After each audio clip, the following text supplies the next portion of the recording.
Hi, I'm Manny and welcome to Cheryl's Sewing Room. Now, she's going to demonstrate in just a few minutes how to make this beautiful little pillow. So easy, no sewing, really quick. Now, here's Cheryl.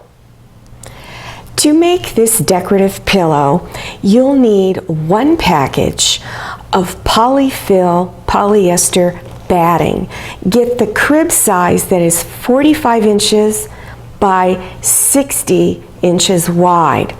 When you take it out of the package, by the way, it comes in a long tube-like package, and you can get them at some Walmart stores. It's very inexpensive there, but of course you can always get it at Joann's and probably other hobby and craft stores. When you pull the batting out of the package, it's perfectly formed to use for this bolster style pillow. Now, also, you're going to need 2 of the Wrights Tie Backs, W-R-I-G-H-T-S, or any brand that you prefer. Or if you don't want to use these, you can use ribbon of your choice to use at ties at each end of the pillow. Now, when you take it out of the package, this batting, don't unroll it. Leave it just like it is because it's perfect for this project.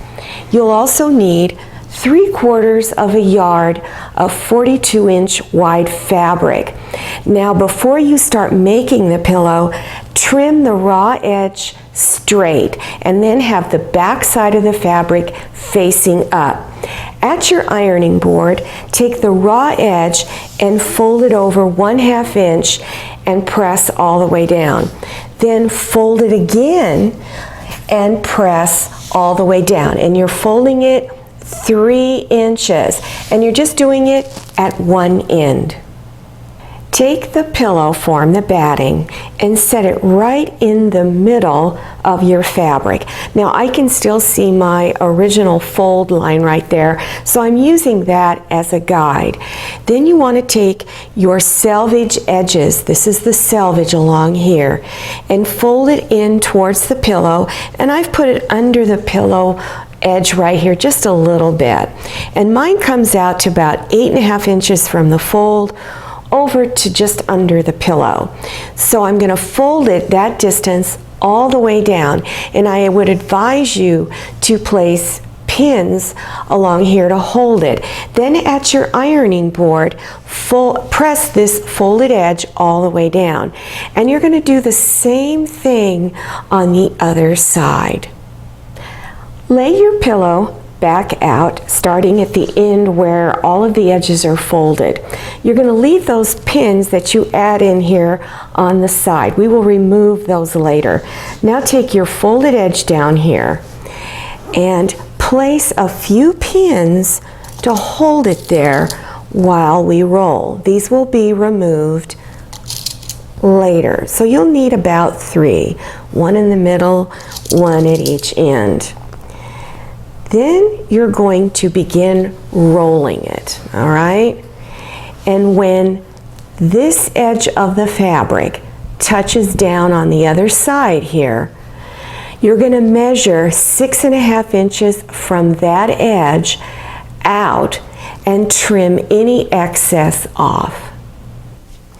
After you've trimmed this end off, unfold your fabric and take this raw edge and fold it over 1/2 inch and press.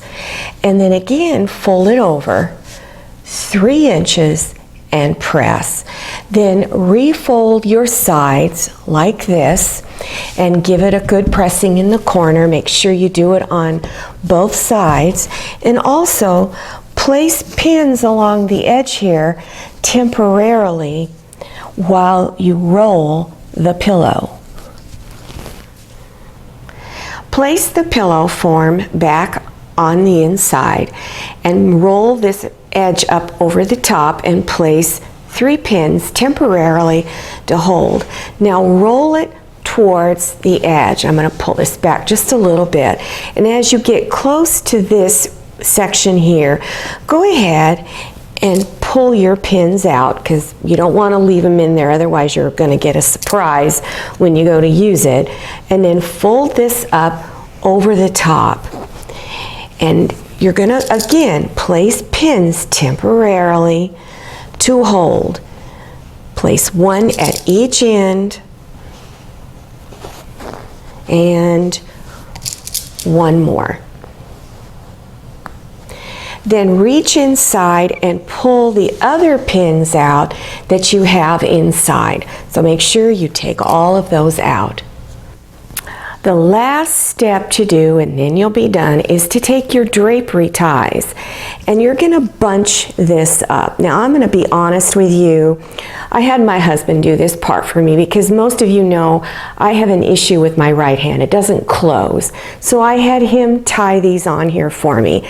So how you want to go about it is you're going to have a short end here and take the long end and just keep wrapping it around and around. Bring them together and tie a knot so that it's like this. See that? Then of course you can remove the plastic and there you have a really pretty tassel on there. Now if some of you are concerned, oh this is going to fall apart, you can always stitch all those folded edges if you'd like. And then across here, before you remove the pins, you could do a little ladder stitch across there to hold it. And if you don't know what a ladder stitch is, click on the link in the upper right hand corner. Well, here it is. This pillow was so easy and so quick to make. Now you can put this in a chair, on your sofa, on your bed. You can put it just about anywhere that you like. I think it looks really great. Now if you like this video, click on thumbs up and then click on share to share this video with your friends. And if you haven't subscribed yet, then click on that red button down there in the lower right hand corner. Enter your email address and click on the little bell so you'll receive future email notifications about my latest videos. I'm Cheryl. So glad you came to my sewing room. See you next time. Bye for now, and don't forget, happy sewing!